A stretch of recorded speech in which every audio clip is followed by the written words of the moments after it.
सुल्तानगंज नाम का एक छोटा सा शहर था। उस शहर में एक आंगनबाड़ी की टीचर भी थी, जिनके घर और स्कूल के बीच में एक कब्रिस्तान पड़ता था। टीचर का नाम सुमन था। सुमन प्रतिदिन कब्रिस्तान के रास्ते से होकर स्कूल में बच्चों को पढ़ाने जाया करती थी। सुमन को देखकर एक दिन फुलवा ने सुमन से कहा, मैडम, तुमको प्रतिदिन कब्रिस्तान के रास्ते से आता जाता देखती हूँ। उसमें भी अभी तुम गर्भवती हो। ऐसी स्त्रियों को तो अच्छे रास्ते से जाना ठीक रहता है ना। तुम वो रास्ता बदल दो, क्या पता कभी कुछ अनहोनी हो जाए।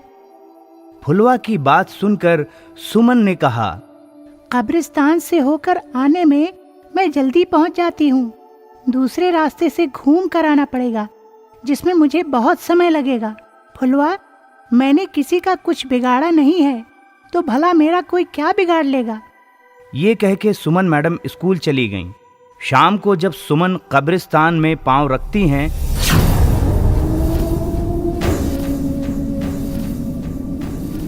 तो उसे ऐसा महसूस होता है जैसे उसके पेट में कोई वस्तु प्रवेश कर रही हो।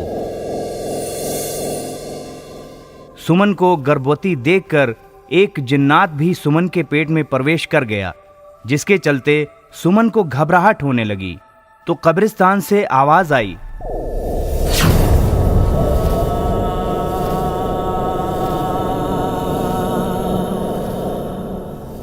मैडम, घबराने की जरूरत नहीं है। मैं तुम्हारे पेट में प्रवेश कर चुका हूँ।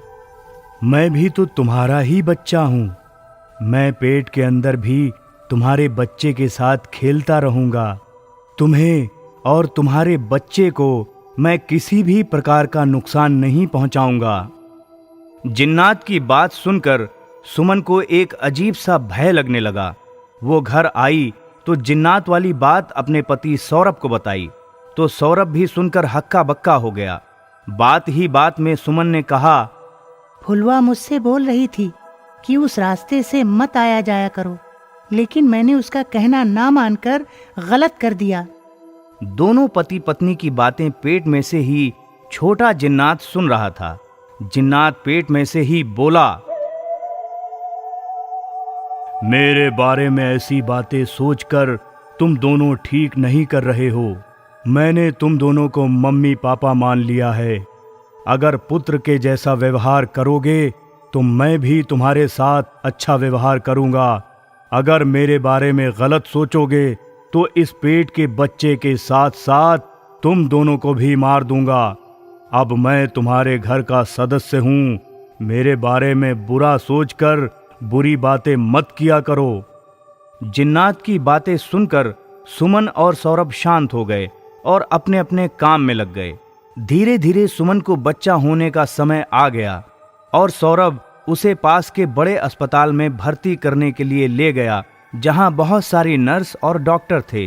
रात को अचानक सुमन के पेट में दर्द हुआ और सुमन को 2 बच्चे हुए। एक बच्चा तो बिल्कुल अपने पापा की तरह था, लेकिन दूसरे बच्चे को देखकर सभी नर्स, डॉक्टर और अस्पताल के लोग चौंक गए। दूसरे बच्चे के सिर पर सींग जमी हुई थी, दांत मुंह से बाहर निकले हुए थे। वो लड़का चारों तरफ सबको घूर घूर कर रो रहा था। उसके घूरने से सभी लोग डर रहे थे। उस बच्चे के बारे में पूरे शहर में शोर हो गया। सुमन और सौरभ के घर बहुत सारे लोग उस बच्चे को देखने के लिए आने लगे। आंगनबाड़ी वाली मैडम से पढ़ने में बच्चे कतराने लगे। सभी लोग उसे भूत की मां कहते थे। धीरे धीरे जिन्नात 10 साल का हो गया। साथ ही साथ पहला वाला बच्चा, जिसका नाम सौरभ और सुमन ने सोनू रखा था, वो भी 10 साल का हो गया। सोनू के साथ जिन्नात खूब खेलता और अपने मम्मी पापा से भी खूब प्यार करता था। एक दिन जिन्नात से सुमन बोली, देखो ना, तुम्हारे चलते स्कूल के बच्चे मुझे भूत की माँ और सोनू को भूत का भाई बोलते हैं। सुमन की बात सुनकर जिन्नात बोला, अब गांव वालों को सबक सिखाना ही पड़ेगा। इस प्रकार जिन्नात घर से रात के 12 बजे बाहर निकला और सभी के बच्चों में प्रवेश कर गया। सुबह जब लोग सोकर जगे तो सभी के बच्चों के सिर में सींग उगे हुए थे, दांत बाहर हो गए थे। पूरा शहर ही भूतिया बच्चों से भर गया था। अब तो भूतिया बच्चे खून के प्यासे हो गए और अपने घर वालों और बाहर वालों को भी मार मार कर खून पीना शुरू कर चुके थे। कुछ दिन के बाद उस शहर में भूतिया बच्चों के अलावा दूसरा कोई नहीं बचा था।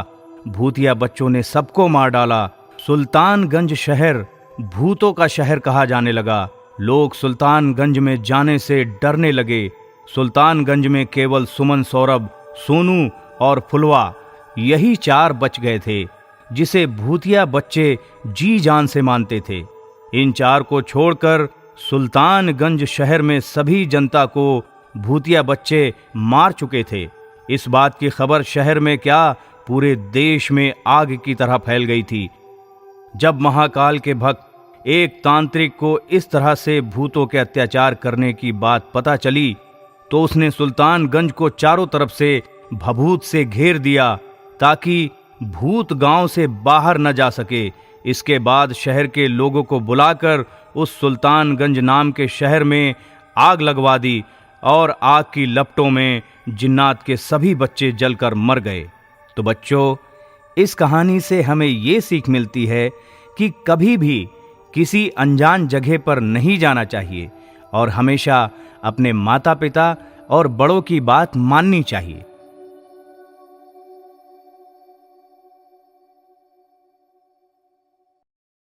हेलो बच्चों, आज मैं आप लोगों को राहुल की कहानी सुनाने जा रही हूँ, जिसने कुछ ही समय में अपनी मेहनत और लगन से अपनी सभी कमजोरियों को पहचान कर उस पर विजय पा ली।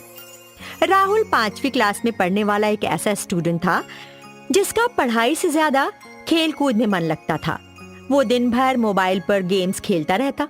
सुबह उठने के तुरंत बाद वो ब्रश तो बाद में करता, पहले मोबाइल पर खेलता। राहुल के मम्मी पापा उसकी इस हरकत से बहुत ही चिंतित थे।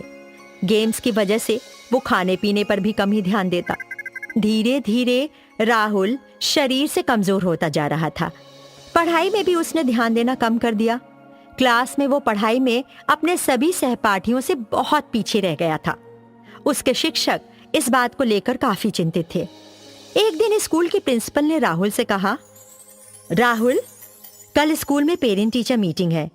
तुम्हें अपने मम्मी पापा को बुलाना होगा। मुझे तुम्हारे बारे में उनसे बात करनी है।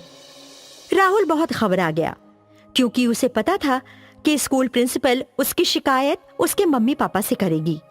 हार कर राहुल को अपने मम्मी पापा को बताना पड़ा। पापा, वो कल हमारे स्कूल में पेरेंट टीचर मीटिंग है। प्रिंसिपल ने आप लोगों को बुलाया है। राहुल के मम्मी फौरन समझ गई कि अब राहुल को पढ़ाई में खराब परफॉर्मेंस की वजह से स्कूल से निकाल दिया जाएगा। वो थोड़ा चिंतित हुई और बोली, राहुल बेटा, हम लोगों ने तुम्हारी परवरिश में कोई कमी नहीं रखी, मगर तुमने हमारी उम्मीदों पर पानी फेर दिया। कल प्रिंसिपल की बातें हमें सुननी पड़ेंगी। पढ़ाई लिखाई ढंग से करते तो तुम्हारे पापा और मैं कितने खुश होते। अगले दिन राहुल के मम्मी पापा प्रिंसिपल के चेंबर में गए। वो दोनों बहुत मायूस थे और राहुल काफी डरा हुआ था। प्रिंसिपल ने राहुल को उसके मम्मी पापा के सामने खूब डांटा। तुम अपने मम्मी पापा की उम्मीद पर खरे नहीं उतरे राहुल। तुम नाहक ही उनका पैसा जाया कर रहे हो। पढ़ाई में तुम्हारा जरा भी मन नहीं लगता। स्पोर्ट्स में भी तुम बहुत ज्यादा अच्छे नहीं हो। मोबाइल गेम्स ने तुम्हें पढ़ाई से ध्यान भटका दिया। राहुल प्रिंसिपल की डांट से बहुत शर्मिंदा था। उसे प्रिंसिपल की बात दिल में चुभ गई। राहुल को प्रिंसिपल ने कहा, तुमसे आखिरी बार पूछती हूँ राहुल, 3 महीने बाद फाइनल परीक्षा है। अगर इस बार फेल हुए तो तुम्हारा नाम स्कूल से काट दिया जाएगा। राहुल ये सुनकर काफी घबरा गया और उसने प्रिंसिपल से कहा, प्रिंसिपल मैम, मैं आपसे वादा करता हूँ कि मैं अपने मम्मी पापा और आप सभी को निराश नहीं करूँगा। इस बार परीक्षा में मैं जरूर पास होकर दिखाऊंगा। प्रिंसिपल ने कहा, शाबाश राहुल, मुझे उम्मीद है कि तुम वादा जरूर पूरा करोगे। राहुल रात भर करवटें बदलता रहा और राहुल से मस्तिष्क ने कहा, इस बार तू किया हुआ वादा निभाएगा। मगर हृदय राहुल से कह रहा था, अरे तू पढ़ेगा तो तेरे मोबाइल पर गेम्स कौन खेलेगा? तूने तो पिछले गेम्स में सभी खिलाड़ियों को पछाड़ भी दिया था और तेरा स्कोर गेम में सबसे हाई है राहुल। और अगले ऑनलाइन गेम में तुझे टूर्नामेंट जीतना भी है, उसका क्या होगा? मस्तिष्क तो पागल है, उसकी बात मत सुन। पूरी रात मस्तिष्क और हृदय के बीच खासी बहस हुई। मस्तिष्क ने हृदय से कहा, हर वक्त तेरी बात राहुल नहीं सुनेगा। जिंदगी में अगर राहुल को कुछ अच्छा करना है और अच्छी नौकरी पानी है तो उसके लिए उसे कुछ दिनों के लिए तेरी बातें सुननी बंद कर देनी होंगी हृदय, और फाइनल परीक्षा की तैयारी में लग जाना होगा। हृदय को डर लगने लगा। उसने मन ही मन में सोचा, अरे ऐसे तो राहुल मुझे हमेशा के लिए अनदेखा कर देगा। नहीं नहीं, मैं ऐसा नहीं होने दूंगा। राहुल, मस्तिष्क की बात मत सुन, वो तुझसे दिन रात मेहनत करवाएगा, पढ़ने के लिए कहेगा, और पढ़ाई छी छी छी, कितना उबाऊ काम है। तू जब गेम्स खेलता है तो कितना मजा आता है ना, कोई चिंता नहीं रहती। मस्तिष्क ने राहुल को फिर समझाया, राहुल तूने अपनी प्रिंसिपल और मम्मी पापा से वादा किया है ना कि तू फाइनल परीक्षा में पास होकर दिखाएगा। याद कर वादा, अगर नहीं पूरा किया तो तू इस बात के लिए जिंदगी भर पछताएगा। अरे मैं ये नहीं कह रहा कि तू हृदय का साथ मत दे, मगर मेरी एक बात ध्यान से सुन और इसे जिंदगी भर के लिए गांठ बांध ले।